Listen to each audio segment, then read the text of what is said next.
This week we've seen yet more attacks on the most vulnerable within society.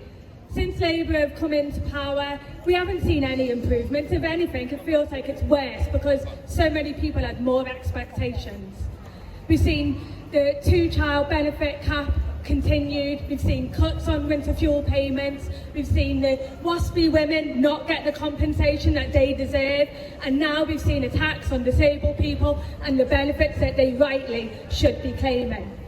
Shame. They say that they want to enable disabled people to go into work.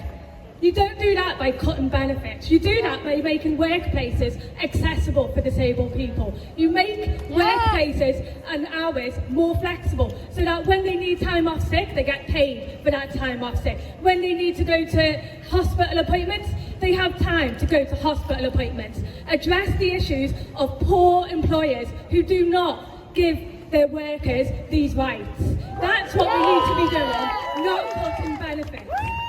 And I say to the trade unions, I stand here as someone from Unison, who is a public service union, and I will criticise my own union by saying, why are we still affiliated to Labour? Why do we continue to support a Labour government that all they're doing is attacking the working class people? They do not want to give us a pay increase. They do not want to improve our workplaces, and they want to cut our NHS and other services. So I say, how about you put money on welfare, you put money in working class people, and you don't put money on warfare.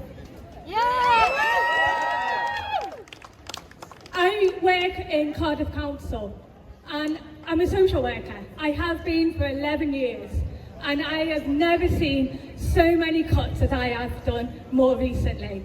My job is becoming increasingly more difficult to support families that are in need because there are no services to give them because of the cuts. And I am fighting constantly to get support for disabled children that I work with.